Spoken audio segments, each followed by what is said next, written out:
tema.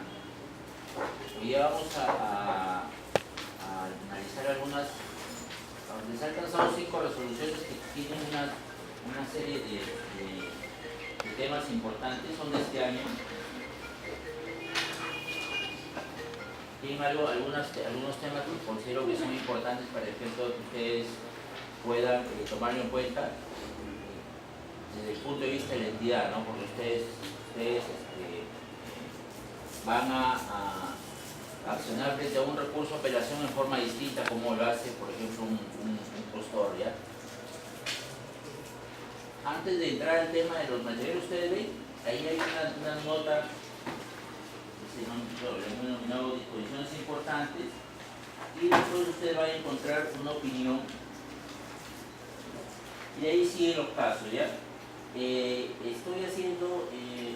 Estoy incidiendo en el tema de la presunción de veracidad y en el tema de los controles posteriores, que es donde ha cambiado la norma, ¿ya?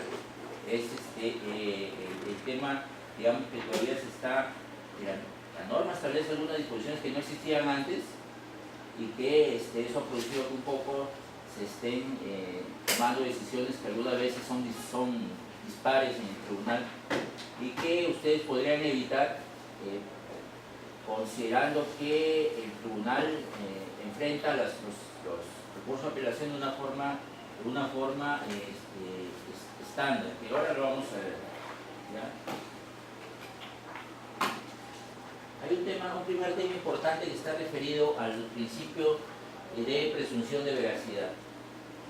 Ahora, dijimos la semana pasada que la ley de procedimiento, la ley de contrataciones se aplica con prevalencia frente a otras normas, pero el artículo 2 de la ley de contrataciones, si ustedes revisan, el encabezado del artículo 2 nos señala que podemos acudir a los principios de derecho administrativo.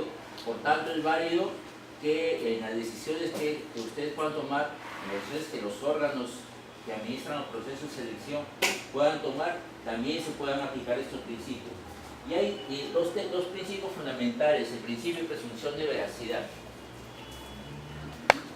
que es, digamos, un mandato que tienen los funcionarios de creer en el administrado y después revisar lo que presenta el administrado.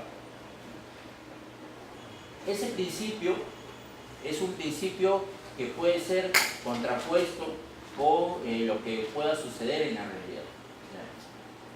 No es un principio absoluto. Existen circunstancias en que ese principio pueda quebrarse.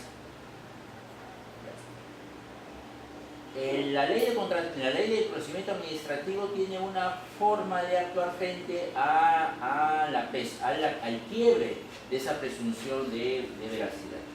La norma del procedimiento administrativo lo que dice es lo siguiente: tú vas a creer en el administrado, vas a tomar una decisión creyendo en el administrado, después tú lo vas a revisar. Y si después de revisarlo verificas que el administrado te ha engañado, aplicando un procedimiento que la norma denomina privilegio de controles posteriores, que es el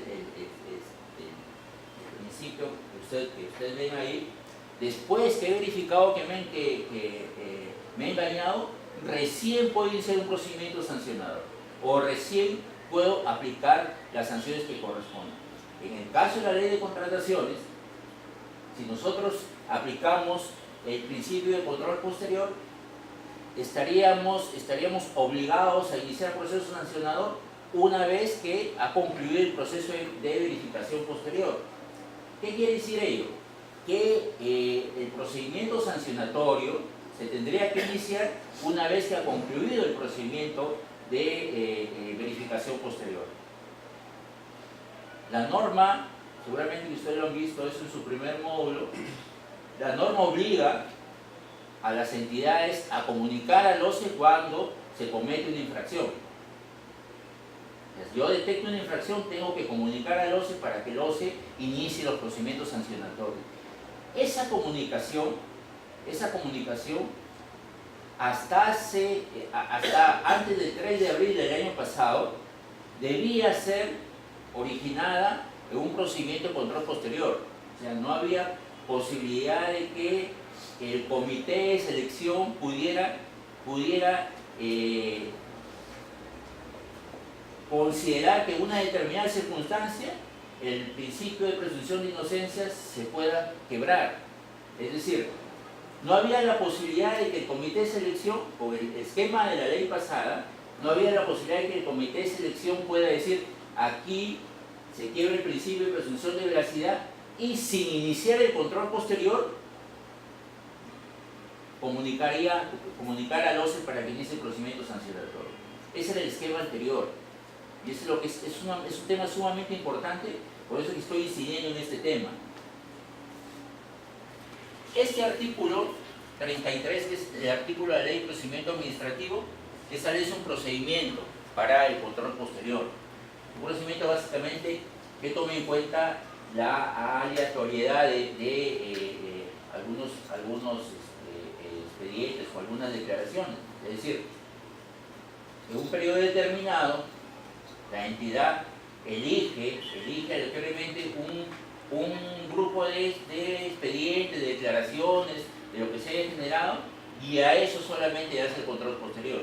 Este artículo 33.1 se desarrolla, hay otros considerandos que lo desarrollan, ¿ya? Pero simplemente yo he tomado el artículo 33.1 porque es el que señala, digamos, el procedimiento. Entonces, si nosotros aplicamos el control posterior regulado por la Ley de Procedimiento Administrativo General, tendríamos que cumplir con esas tres normas que tendremos que verificar según esas tres normas. Primero, que se ha quebrado el principio de presunción de veracidad. Y la única posibilidad de que suceda eso es que se haya sometido al procedimiento de control posterior y de una vez y siguiendo este procedimiento. ¿Ya? ¿Qué pasa con la norma de contrataciones? Este es el texto del artículo 42 del reglamento original de la ley. ¿Ya? Este artículo ya no está en la actual ley. Este párrafo ya no está. Si ustedes miran el texto de la norma actualizado, se van a dar cuenta que el último párrafo de este artículo 42 ya no está. Ha desaparecido. ¿Qué nos decía este artículo 42? El control posterior lo tenía que realizar siguiendo el procedimiento establecido en la Ley de Procedimiento Administrativo, que implicaba privilegiar el control posterior de los documentos. Es decir, no había forma de que el comité de selección pueda hacer otra cosa más que enviar al órgano encargado de las contrataciones para que el órgano encargado de las contrataciones efectuara el control posterior, conforme al procedimiento establecido en la ley de Procedimiento Administrativo General. ¿Qué dice el texto actual de la norma? Ya no el artículo 42, porque les digo, ese párrafo ha desaparecido. ¿Qué dice el texto actual de la norma? El 43.5 señala que una vez que la buena pro ha quedado consentida, el expediente de contratación es remitido al órgano encargado de las contrataciones. Pero, además dice,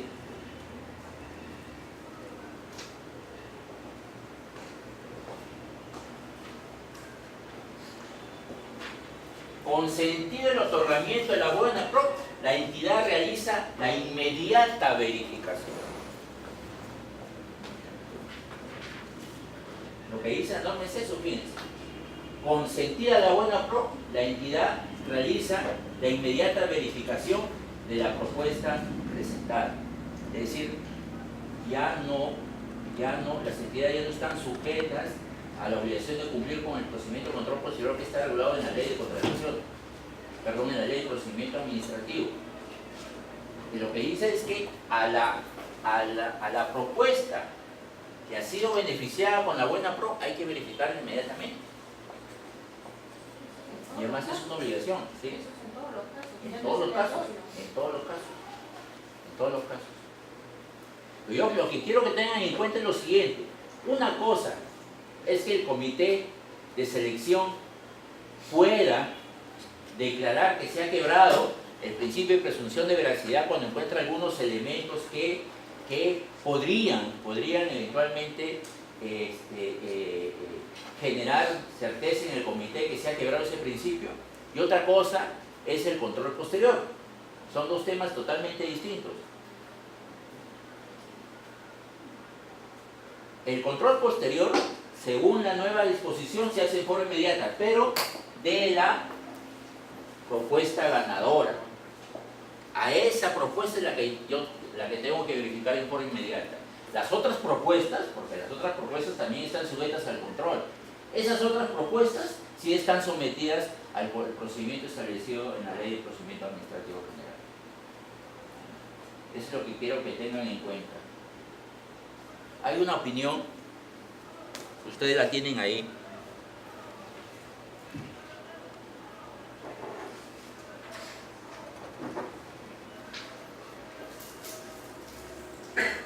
Hay una opinión. Fíjense que ahí está el texto de la conclusión de la opinión.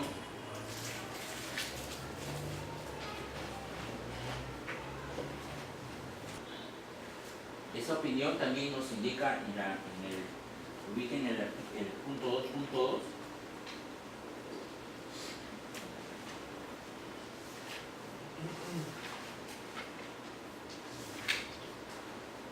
La obligación de la entidad de llevar a cabo en forma inmediata la verificación.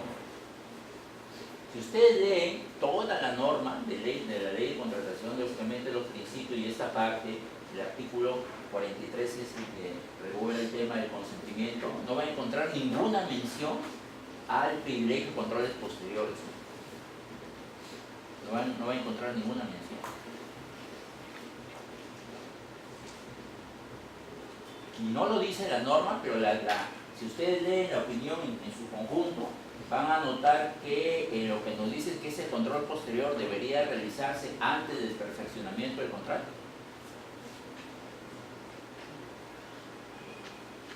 Porque después ya no es obligación. O sea, después del perfeccionamiento del contrato ya no es obligación de la entidad declarar la nulidad del contrato.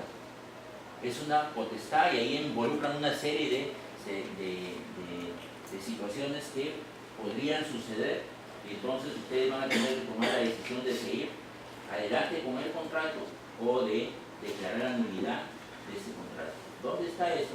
Ayer lo vimos en el artículo 44. Si ustedes tienen la norma,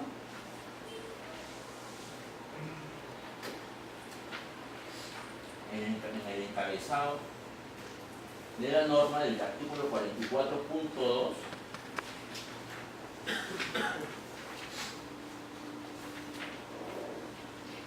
van a encontrar un contrato. Ya ese mandato se convierte en discreción. La entidad puede declarar la nulidad del contrato o no. Eso no quiere decir que sean los controles o que sean se inicien los procedimientos sancionadores, sino que tomando en cuenta que los contratos van a servir para satisfacer una necesidad pública, lo que importa finalmente es la necesidad pública.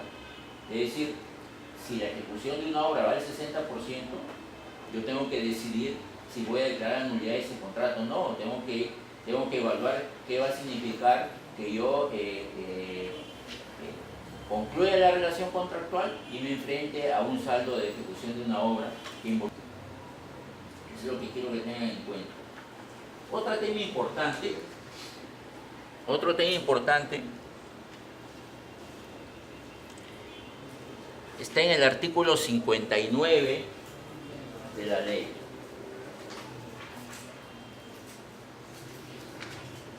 Y que casi nadie lo toma en cuenta ya. Lo que está en el literal A, y yo quisiera que tomen nota porque eso es importante, de la ley. Esto es sumamente importante. Esto no estaba antes. El Tribunal de Contrataciones tiene la facultad de resolver las controversias, pero aquí hay un mandato. Tiene una obligación.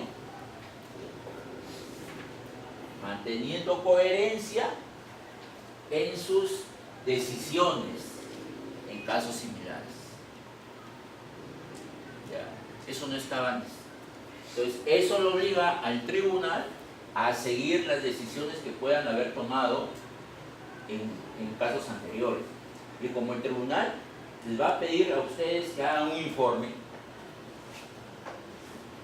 ustedes tienen que, para defender su decisión, para defender la decisión que haya tomado la entidad respecto de un proceso de selección que haya sido impugnado, ustedes tienen que agenciarse de los medios que obliguen al tribunal a tomar una decisión similar en el caso que ustedes puedan estar informando.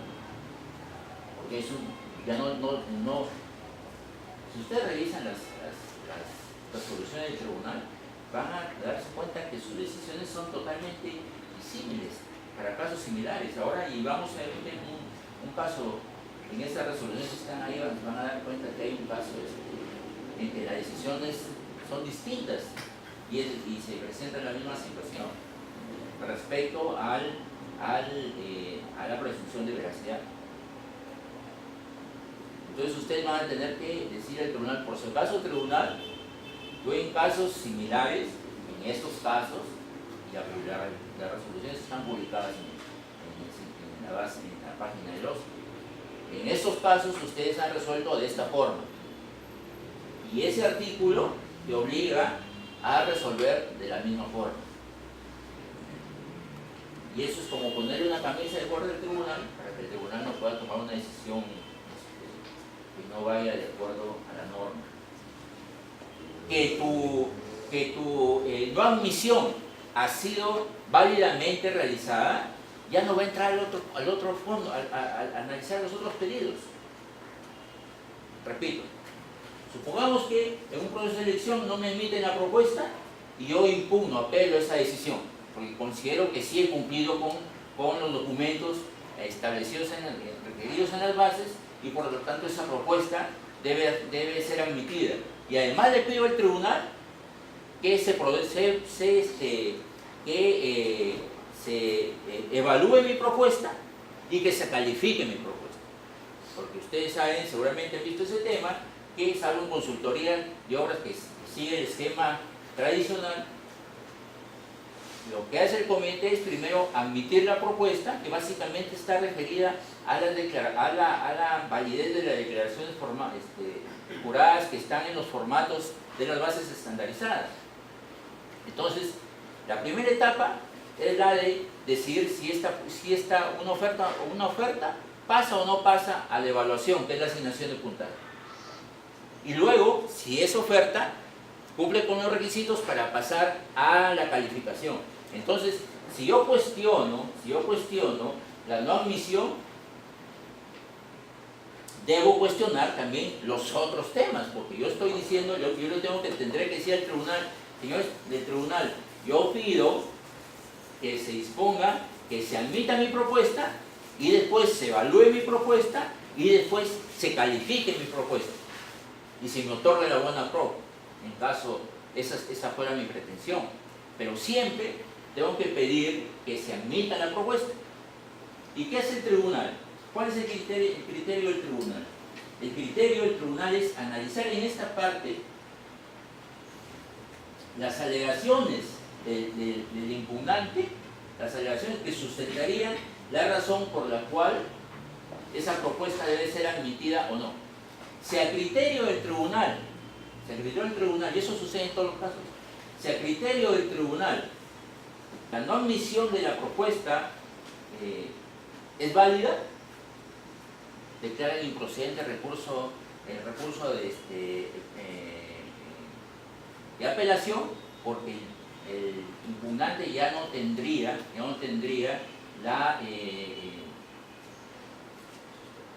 el derecho de cuestionar el fondo de la decisión. Y eso siempre está aquí en la parte A que dice procedencia. Pero si la impugnación no está referida a la admisión, no está referida a la evaluación o a la calificación, entonces ustedes tienen que analizar la parte B y la parte C, porque siempre en esta parte lo que el tribunal hace es casi repetir literalmente el pedido, pero en la parte esa hay un término importante, que es la determinación de los puntos controvertidos. Si bien es cierto, esto debería ser con anterioridad en los otros procedimientos, eso sucede antes para que los que se sientan afindados se puedan defender. En contrataciones esto lo hacen en la resolución que decide. Y como ustedes ya saben que el tribunal va a establecer puntos controvertidos, ustedes en el informe técnico legal que emitan a los ustedes también pueden ponerle otra camisa de fuerza al tribunal indicándole que cuáles deben ser los puntos controvertidos que deben ser sometidos a su decisión. Entonces son dos temas. Primero decirle al tribunal qué casos son similares a lo que se está ventilando. Y segundo, decirle por si acaso los puntos controvertidos que están en debate en este caso son A, B, C. Para que el tribunal no pueda, porque es la parte más sensible. Si ustedes revisan todas estas resoluciones, la parte más sensible de determinación de los puntos controvertidos, que a veces no tienen relación con lo que verdaderamente se está pidiendo. Si ustedes leen el artículo 59, estas son las funciones que tiene el tribunal, estas son las facultades que tiene el tribunal. No tiene otras. En aplicación del principio de legalidad, no se pueden interpretar estas facultades. Tienen que cumplir estas sí y solo sí, no otras. Entonces cuando nosotros ustedes elaboren una propuesta de puntos controvertidos, tienen que analizar si realmente los cuestionamientos que hace el apelante pueden ser decididos o no por el tribunal. ¿Por qué hago mención a esto? Cuando existe un pronunciamiento del tribunal, existe también un control de la legalidad de las disposiciones contenidas en las bases. O sea, existe un primer tamiz que hace el órgano rector respecto de la legalidad de las bases. Y ese primer tamiz tiene que ser considerado por el Tribunal de Contrataciones. Pero muchas veces el Tribunal de Contrataciones contradice la decisión que pueda haberse tomado, que pueda haber tomado la presidencia de los, finalmente es la que decide eso. Ustedes también le tendrían que dar cuenta al tribunal respecto de lo que ha dicho los en este primer tamiz de legalidad, porque el tribunal también entra a analizar la legalidad de todas las bases, nuevamente. O sea, y ustedes tienen que defender su posición. Primer tema, el tribunal inicia proceso sancionador. Miren lo que dice, abre proceso sancionador. No le dice, porque el tribunal está conformado por una presidencia y por 4 salas. ¿Ya? La sala que ha resuelto esta controversia es la sala 1. Y la sala 1 lo que dispone, ustedes ven en el texto, abrir procedimiento sancionador. O sea, no dice comuníquese a la presidencia para que inicie procedimiento sancionador, no dice comuníquese a la entidad para que inicie procedimiento sancionador, no dice remítaselos a todos para que se inicie procedimiento sancionador. Lo que dice el tribunal lo que dice la sala es abre, o sea, de por sí la sala es la que ya inicia el procedimiento de procedimiento sancionador. ¿Ya? Entonces, estas son las facultades que están regladas en la ley respecto del tribunal. La primera pregunta sería la siguiente: ¿el tribunal puede abrir un procedimiento sancionador? Claro, porque el que ha sido perjudicado, el apelante, como ustedes ven, ha perdido todo, ¿no? No le han reconocido el derecho que alegaba, le ha ejecutado la fianza y encima le ha iniciado un procedimiento sancionador. Ahora la pregunta sería: ¿el tribunal, la sala, puede abrir un procedimiento sancionador? Hay un montón de resoluciones que disponen eso. No que esto es importante por otro tema, pero hay un montón de resoluciones que disponen abrir procedimiento sancionador. Esto es lo que dice la norma. Resolver de ser el caso las controversias que surjan entre las entidades, los participantes y los postores. Resolver las controversias que existan entre los postores. Es decir, A pide 1, que es distinto a lo que dice la entidad, y yo tengo como tribunal que resolver eso. Tengo que decir si le corresponde lo que está pidiendo o no está pidiendo. Nada más. No otorga facultades a la sala específicamente a abrir procedimientos sancionadores. Eso es lo primero que ustedes tienen que notar, y hay un montón de resoluciones que se abren, porque el camino, después de lo que sigue de esto, claro que eso todavía no se inició, pero lo que sigue es que el tribunal va a notificar al que ha presentado la apelación para que haga su descargo respecto ya del procedimiento sancionado. Ya le va a dar 10 días para que haga su descargo. O sea, ya está en un procedimiento sancionador, ¿eh? No es que le van a abrir, ya está en un procedimiento sancionador. Esa es la primera pregunta. La segunda pregunta es, ¿puede hacer ese tipo de análisis el tribunal? Decir, ¿sabes qué? Yo puedo hacer control del principio de presunción de veracidad sin que ello provenga de un control posterior efectuado por la entidad. ¿Me están entendiendo? O sea, según el esquema de la norma, es esto. Si esta es la propuesta ganadora, la norma dice, el artículo 43, inmediatamente verifica esto. Inmediatamente, ¿eh? Pero solamente la propuesta ganadora. Las otras propuestas sí están sometidas a lo que dice la ley 27444. Ese es el mandato legal. ¿Ya? Y la ley de, pues es un tema legal, pero sí tómenlo en cuenta, las normas especiales no pueden contener normas más gravosas que las que están reguladas en la ley de procedimiento administrativo general. O sea, yo no puedo regular procedimientos más intensos en su sanción que lo que establece la ley de procedimiento administrativo general. ¿Qué dice la ley? Le repito, solamente el control inmediato de la propuesta ganadora.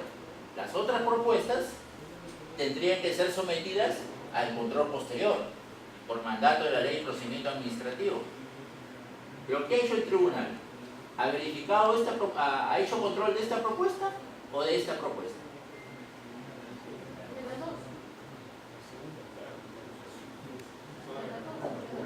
No, evidentemente las dos propuestas, pero ¿qué ha hecho también? Ha hecho control de esta propuesta.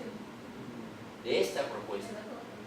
¿Ya? Y por mandato de la ley, podría ser de la ley de procedimiento administrativo, que le impone también condiciones.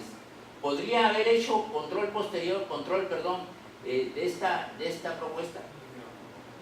Para poderse pronunciar tenía que hacerlo, tenía todos los...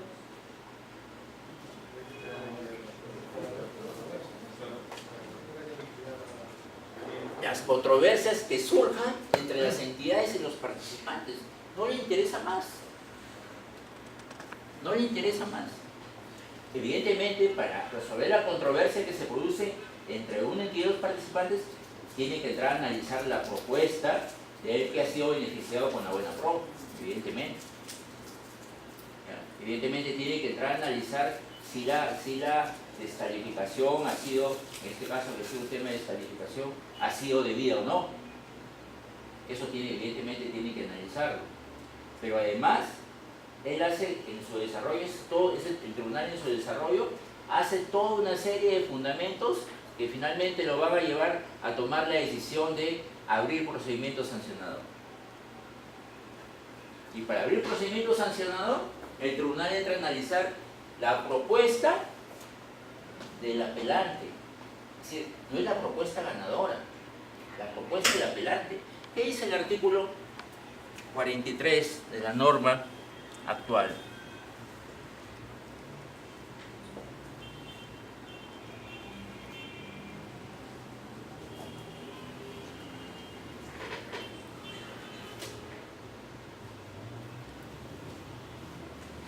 ¿Qué es lo que tiene que verificarse en forma inmediata?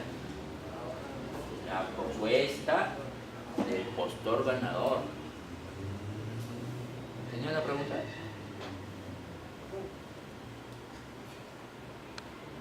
No dice la propuesta de los otros postores. Pero en este caso que el impugnante está solicitando que se califique o se vuelva, se deje sin efecto su descalificación, Sí, para dejar sin efecto eso tenía que ver. claro, pero a quedarse en ese extremo del análisis. Nada más. Sin necesidad de decir abrir proceso. Si ustedes van a la otra resolución, a la resolución 1534,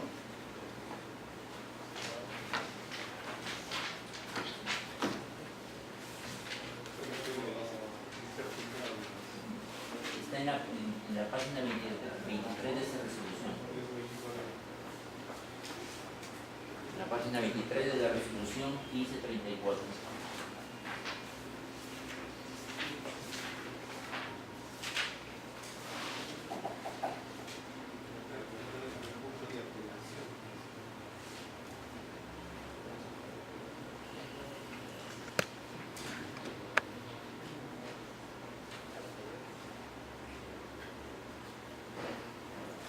El numeral 5, está en la página 23 de la resolución 1534, en la página 5 el tribunal dispone que la entidad realice la fiscalización posterior del documento citado en el numeral 36,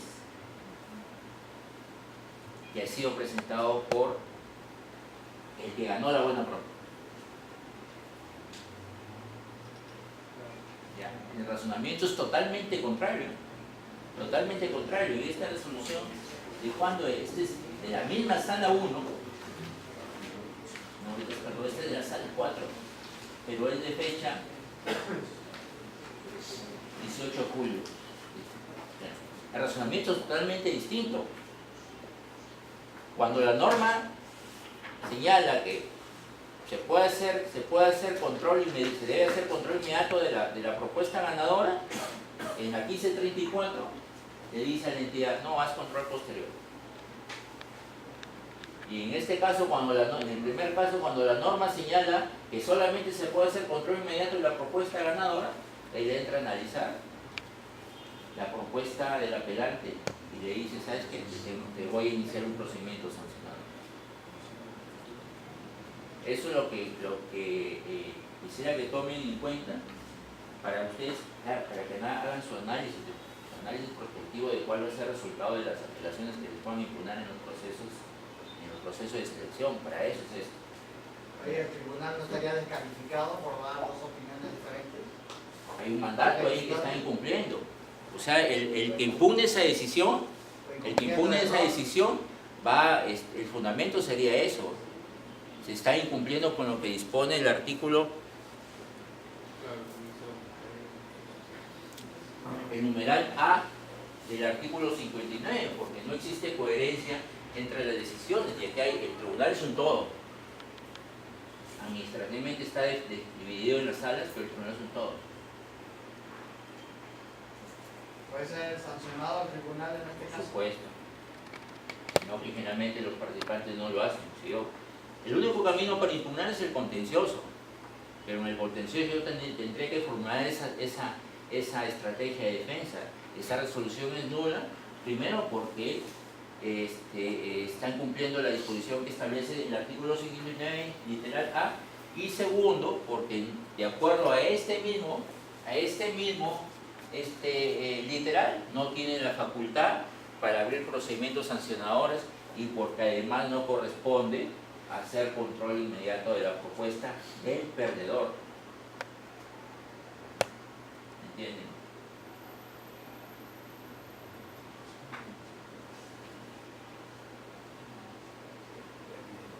¿Cuál es la conclusión de estas dos resoluciones? Si un postor quiere apelar, debe estar seguro que ninguno de los documentos que conforman su propuesta debe tener algún defecto. O sea, no estoy diciendo que sean falsos, no, sino que no deben tener algún defecto. porque seguramente con este criterio el tribunal va a entrar a analizar la legalidad de esos documentos y iniciar procedimientos sancionadores. Les van a perder su garantía y además va a verse envuelto en un proceso, porque seguramente lo van a sancionar, porque de los argumentos ustedes han leído la resolución y hay un oficio, porque el problema en esta resolución se inicia porque el postor presentó un certificado de trabajo de un ingeniero que supuestamente había actuado como residente en una obra. La obra existe, él fue residente en esa obra, pero los periodos declarados no concuerdan. Entonces, tienen que estar seguros porque no va a haber ninguna incongruencia, porque va a ser sancionado. Va a ser sancionado. De repente ponen 18 meses, pero en 18 meses sale del mercado, ¿no? Te dedicas a eso en 18 meses, ya no estás en el mercado. Ese es el primer tema que quería ver con ustedes. No sé si hay alguna pregunta acá. Este es un tema fundamental. Si ustedes ellos tienen su correo, ¿no? Los señores de ANEC tienen su correo, ¿no? Electrónico. Tienen su correo, ¿no? Sí, claro. Por una semana más o menos yo voy a terminar el análisis de las resoluciones y le voy a enviar a su correo el análisis estadístico, pero además los casos en que se declaran fundados, los casos en que se declaran improcedentes y algunos casos donde se aplica el NEMI civil, que son muy interesantes para que ustedes. Una consulta. Sí. Según este artículo dice manteniendo coherencia entre sus decisiones en casos análogos. Pero como se está mostrando acá, hay decisiones que son controversiales. Entonces, ¿cuál de ellos se podría decir análogo a tal? Yo, si yo fuera abogado el que ha perdido este recurso de apelación, yo lo que alegaría es que esta resolución es nula porque debió haber mantenido el criterio de la resolución 1534.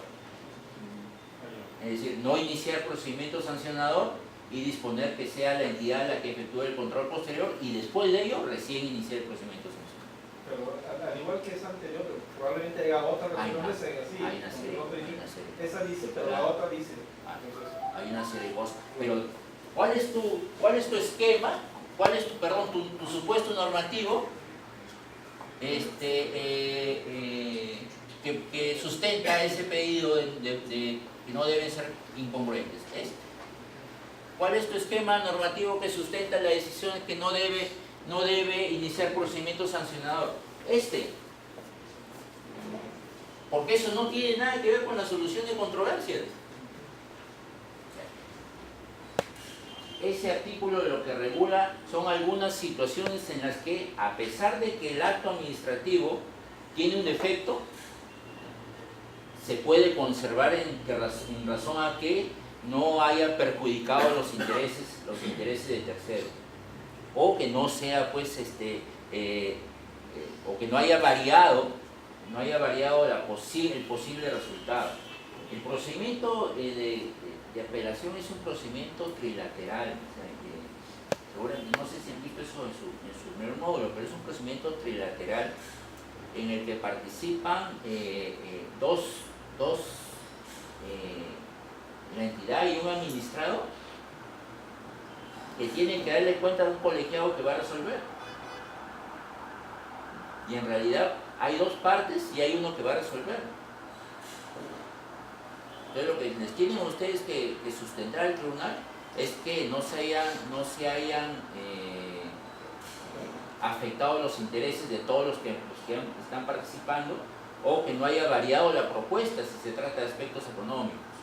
Les comento que en este caso hubieron 8 personas registradas, 8 postores registrados. 8 presentaron sus propuestas, 8 en consorcio o solos, pero todos los registrados presentaron sus propuestas.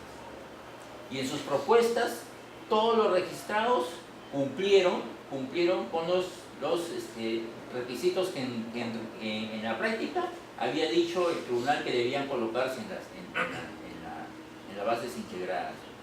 Y además, todos los ocho participantes que presentaron sus propuestas, 6 fueron evaluados. 6 fueron evaluados. 2 propuestas no fueron emitidas, pero no por aspectos económicos, sino por defectos en unas declaraciones juradas. Entonces, de 8 postores, 6 pasaron a la etapa de evaluación, pero resulta que todas las propuestas económicas, porque ustedes saben que ahora se abre el sobre y lo primero que se lee es la propuesta económica, todas las propuestas económicas eran menores al valor referencial. O sea, todas las propuestas eran menores al valor referencial. Entonces la alegación de que faltaba una partida, o que no se había incluido una partida, o que no se había calculado el precio de una partida, en realidad que sí, así era. O sea, eso había un defecto en el expediente técnico respecto de eso, era cierto, pero eso no generaba una nulidad, podía ser conservado en razón de que todos los postores presentaron ofertas menores al valor referencial. Distinto hubiera sido que uno o varios postores hubieran presentado una oferta mayor al valor referencial originada por esta ausencia de una partida. 1539, en la 1539. Es un caso bien curioso porque aquí también hay un apelante que pidió que calificaran, dejaran sin efecto la buena pro, y resulta que el tribunal ha declarado la nulidad del proceso y lo ha retrotraído hasta la etapa de presentación de las propuestas, y ustedes saben que eso habilitaría a que cualquier postor registrado se presente, ¿no? Ya a ver, vean siempre la parte de análisis de puntos controvertidos para que vean qué pide el apelante y qué resuelve el tribunal. El apelante pide que le otorguen la buena pro y califiquen y evalúen y todo eso, pero el tribunal no resuelve eso, no resuelve otra cosa. Y la 1545 que está después también tiene un tema fundamental porque se refiere a un proceso que se llevó a cabo en la Municipalidad de Talaga, y aquí el tribunal está indicando que ha habido una indebida actuación de la entidad como entidad con una serie de actos, y está resolviendo que se remita, que se ponga en conocimiento del órgano de control institucional todos los actuados para el efecto de que se determine la responsabilidad. Dos temas, dos cuestiones. Siempre con el tema de lo que se le pide, lo que resuelve el tribunal, ¿ya? Si van a la página 14 de esta resolución, en el último párrafo del numeral 15, declara infundado el primer pedido del apelante, que es que se descalifique la buena pro. ¿Cierto? Y si ustedes van al numeral 25 que está en la página 18,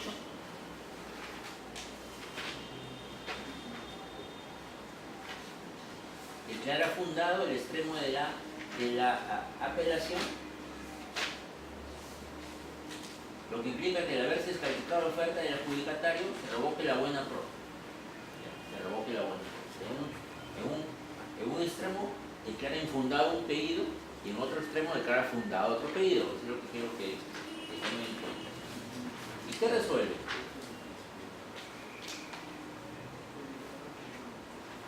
Declara la nulidad del proceso.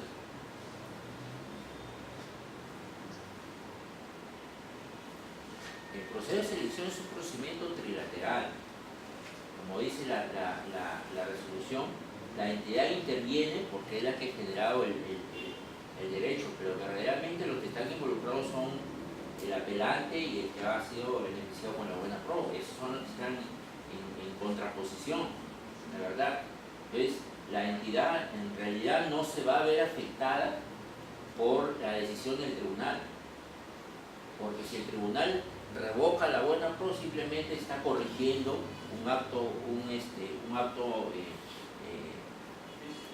un vicio cometido por el comité de sesión, y eso es bueno porque va a permitir que se contrate al que presente las mejores condiciones. En términos reales, la entidad no se va a ver perjudicada. En realidad va a haber el perjuicio viene por el tema de la programación, de las actividades y los tiempos que puedan existir. Entonces tiene que dar, y por eso ese hecho es que el tribunal tiene que dar respuesta a lo que se le pide. O sea, fíjense que en un punto declara infundado, en otro punto declara fundado y finalmente resuelve declarar la nulidad, pero no menciona en la parte resolutiva, si ustedes ven, no hace ninguna mención a el hecho de que haya sido declarado fundado o infundado el pedido. ¿No? Es como que si un juez o un considerado te dice tiene razón, fundada la demanda, en otro considerado te dice no tiene razón, infundada la demanda, y en la parte resolutiva de la sentencia no habla nada respecto a esa situación. ¿Ya? Eso como parte del tema procesal que es importante que ustedes se den cuenta. Pero hay otro tema más importante acá. Este es el detalle de la información de ese procedimiento. ¿Ya? Ese es el detalle de lo que está publicado en el CES. Según esta información, la presentación de ofertas era el 26 de mayo de 2017 a las 8 de la mañana. Y el registro de participantes, como lo dice la norma, es un minuto antes, hasta un minuto antes. Es el mismo. El problema es este. El tribunal declara la nulidad del proceso de selección y lo retrotrae hasta la etapa de presentación de la oferta. Ya, la pregunta es, ¿podría participar un postor que no haya sido registrado? No, pero no está registrado. Porque la declaratoria de nulidad quiere decir que el inicio del acto de presentación de ofertas nunca existió. Nunca existió. O sea, tiene que volver a realizar ese acto de presentación de ofertas. Realmente tiene que volverse a reunir el comité, sentarse y decir vamos a dar inicio a la presentación de las ofertas. Eso quiere decir que podría haber otro postor que se registre. Me estoy refiriendo a que en términos generales. En una obra pública, por ejemplo, o en un servicio, para una obra pública. Yo me puedo registrar hasta un minuto antes de la presentación de oferta, ¿cierto? Dice registrados hasta el momento, señala alguna fecha de registro, es decir, hasta el momento de la presentación que se declara nula, o hasta la expedición de esta resolución, o de acuerdo al cronograma, no dice nada. Ustedes ahí van a tener que decidir qué hacemos en estos casos. La norma no dice nada al respecto, porque en términos reales la entidad no podría hacer nada en contra de esta resolución, pero sí ustedes pueden hacer la consulta para que les diga qué pueden hacer en este caso, porque esta resolución no es muy clara, porque da pie a que se puedan presentar otros postores, porque el acto de presentación nunca se realizó, y como usted dice va a haber otro nuevo calendario.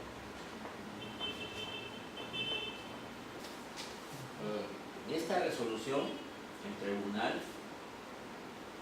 resuelve no solamente comunicar al titular de la entidad a la comisión de infracciones, sino que resuelve comunicar a la Contraloría General, ¿ya? Sobre la base de dos situaciones. La primera situación es no remitir los antecedentes en el plazo establecido en la norma, pero también no ser diligente en la conclusión del procedimiento de contratación. O sea, no tiene nada que ver con el recurso de apelación.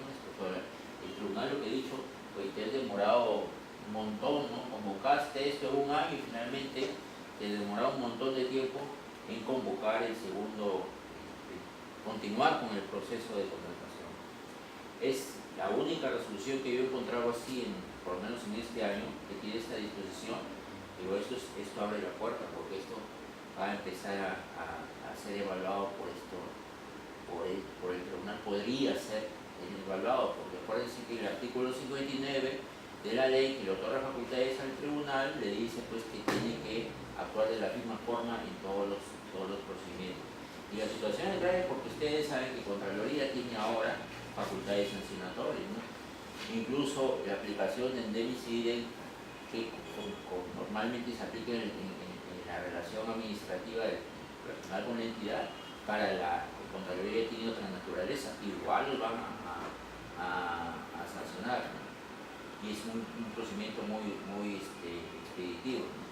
Quería que tengan en cuenta eso para efecto de que tomen en cuenta la rapidez con que tienen que responder ante un recurso de apelación, ¿ya? Una consulta. Sí. Cuando dice acuerdo de sala plena, ¿a qué se refiere? Ah, ya, miren, los acuerdos de sala plena son criterios que el tribunal ha tomado en varios momentos y que son de cumplimiento obligatorio para las entidades y para todos en general, para los postores, pero tiene más incidencia en las entidades, ¿no? ¿Dónde están? ¿Dónde los pueden ubicar? No son muchos, pero los pueden ubicar acá, miren. Entran al portal del OCE y tienen que verlos cada vez que tengan temas de contratación, ¿no? Van al tribunal y van a acuerdo de sala plena. Aquí están. Y aquí están, no son muchos. Hay algunos, fíjense que todos están vigentes, todos los que están acá están vigentes. Hay algunos del año 2008 o incluso, perdón, del 2007 y que están vigentes, ¿ah? Ya tengan en cuenta eso, Para efectos hay algunos que son muy importantes para efectos del análisis de los impedimentos, ¿no? Hay algunos que son muy importantes para efectos del contenido de recurso de apelación. Hay una parte tal vez muy jurídica, pero todos no son abogados, pero cuando yo interpongo un recurso de apelación, puedo también incluir ahí contenidos referidos a nulidades, ¿no? El recurso de nulidad no existe en el procedimiento de selección, ya los postores no pueden interponer ningún recurso de nulidad, pero podría estar subsumido en mi pedido cuando formulo una apelación, ¿no? Y el OCE ha señalado que respecto de las bases integradas o respecto de cualquier otro documento no puede haber las nulidades, perdón, para ser más preciso, las nulidades referidas a las bases integradas o a cualquier documento que corresponde al proceso de selección no pueden ser incorporados en el petitorio de recurso de apelación. En cristiano, tú no puedes a través de recurso de apelación impugnar las bases o cualquier documento que sea materia del proceso de selección, porque esos no son impugnables, ¿ya? Eso está en un acuerdo establecido en el tribunal. Y también el acuerdo que vimos ayer, el 002 del año 2012, que dice que solamente el tribunal va a ver lo que tú has pedido al momento de interponer el recurso de apelación. O sea, puedes ver todo lo demás, o sea, nadie te quita el derecho a que tú puedas presentar todos los documentos que quieras. Pero el tribunal solamente va a ver lo que tú has planteado en el recurso de apelación, ¿no? En la primera resolución, si ustedes son más curiosos y pueden entrar al sistema, en la primera resolución van a darse cuenta que el apelante ha presentado documentos todos los días casi.